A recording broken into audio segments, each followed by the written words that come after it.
Un spécial bonjour à mes braves personnes. J'avais interpellé dès le début Madame Nyakadé pour qu'elle parle, car je savais que sa parole avait un poids énorme, un poids inimaginable. Aujourd'hui, elle confirme ce que nous disions. Le Togo ne se libérera que si chacun prend la responsabilité de parler, d'agir et de briser le cycle de silence. Sa première sortie publique en vidéo, ce 17 août 2025. Date mémorable, un moment historique de l'ombre à la lumière. Pour la première fois, Madame Marguerite Nyakadé, ancienne ministre des Armées et membre de la famille Gnassingbé, sort du silence et s'adresse directement au peuple togolais en vidéo.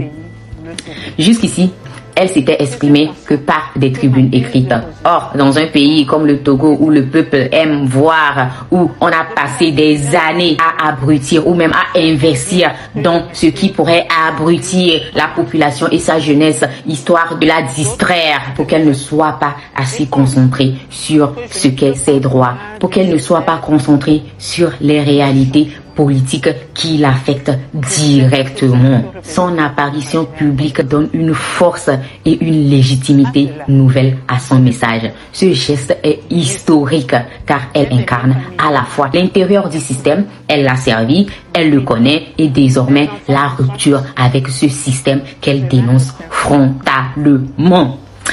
Donc, il y a numéro 2, le poids de sa parole et de son courage. Madame Nyakadé reconnaît sans détour ses liens familiaux avec la dynastie Gnassingbé. Elle ne les nie pas, mais elle refuse qu'ils deviennent une barrière pour l'empêcher de parler. Elle rappelle son rôle de ministre des Armées. Elle a vu de l'intérieur les dérives, les abus, les injustices. Sa parole vaut donc de l'or car elle témoigne de l'intérieur d'un système qu'elle connaît, qu'elle juge de corrompu et de destructeur. Elle aurait toutes les raisons de se taire. Sa proximité avec le régime, famille, ancien poste ministériel et tout ce qui va avec, la peur des représailles d'une dictature qu'elle connaît, la suspicion de ceux qui pourraient l'accuser d'opportunisme et autres. J'ai eu à parler de son frère, Darius Nyakadé, et des opportunistes à son fin. Et pourtant, elle parle avec courage, lucidité et amour pour le Togo. En 3, la dénonciation claire du système et non des ethnies ou familles. Bon, Madame Nyakadé a clarifié un point central. Le problème du Togo n'est pas une région, ni une ethnie, ni un nom de famille, mais un système politique qui a trahi les espoirs du peuple entier, de tout un peuple. C'est un discours de réconciliation nationale qui refuse la division et qui appelle à l'unité des Togolais du nord, du sud, de l'est à l'ouest. Elle recentre le combat sur le vrai ennemi, le dictateur et ses mécanismes de corruption, de répression et d'impunité totale. En numéro 4, elle a fait un diagnostic impeccable de l'histoire togolaise. Elle a rappelé que depuis l'indépendance, le Togo n'a jamais connu la paix véritable. Elle décrit les souffrances du peuple, parents tués ou exilés pour leur opinion, génération brisée par peur, la douleur et la répression, les citoyens emprisonnés, privés de leur dignité, de leurs droits élémentaires. Elle appelle à faire du Togo un pays de repentance, de justice et de mémoire pour guérir les blessures du passé et avancer vers un véritable pardon. Et en numéro 5, il y a la rupture politique. Madame Nyakadé affirme clairement que Faure Gnassingbé doit démissionner. Démissionner. Elle estime que le régime a eu le temps et les moyens et toutes les opportunités pour transformer le pays, mais qu'il a échoué et qu'il n'y a pas d'excuses. Elle appelle à une transition apaisée, inclusive et nationale pour reconstruire le pays sur de nouvelles bases. Madame Nyakadé, je l'adore trop. Tellement j'ai du sentiment pour elle, tellement j'ai de l'admiration pour elle. Il y a donc le point numéro 6, un appel à la responsabilité citoyenne et militaire. Aux citoyens, elle a exhorté à briser le silence car se taire est une faute morale et une complicité. Elle appelle à l'engagement citoyen pacifique mais ferme pour accélérer le changement. Aux forces des armées et de la sécurité, elle lance un appel historique pour qu'elles se rangent du côté du peuple et non de la dictature. Cette prise de position est particulièrement forte venant d'une ancienne ministre des armées, ce qui donne un poids exceptionnel à cet appel. Et en fait, elle avait une vision de réconciliation et d'avenir. Elle a appelé à bâtir un Togo uni, réconcilié et digne, où chaque citoyen a sa place et sa voix. Elle a insisté sur la richesse du pays, tant humaine que naturelle, et sur le potentiel immense qui a été saboté par la corruption et la mauvaise gouvernance. Elle formule un slogan fort: un seul peuple, une seule nation, un seul avenir, le nôtre. Bonjour chers frères et sœurs du Togo, bonjour à la diaspora togolaise partout dans le monde et un spécial bonjour à mes braves personnes.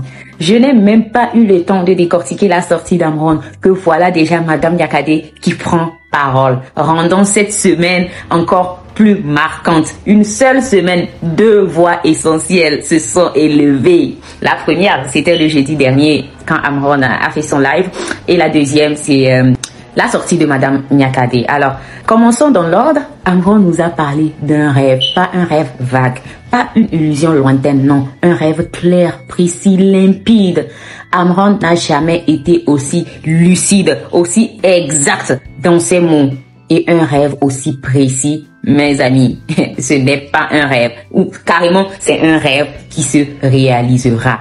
Il a rêvé qu'il soutenait la marche pacifique lancée par le M66, qu'il marchait pacifiquement ce 30 août 2025, simplement, paisiblement, sur le trottoir. Il marchait sans troubler la tranquillité de personne. Il marchait pour réclamer ses droits, pour réclamer nos droits fondamentaux. Il marchait contre la torture, parce qu'il a été torturé, bien sûr. Il marchait contre les arrestations arbitraires, contre l'abus de pouvoir, contre toutes les injustices. Et toi, tu attends quoi, mon frère?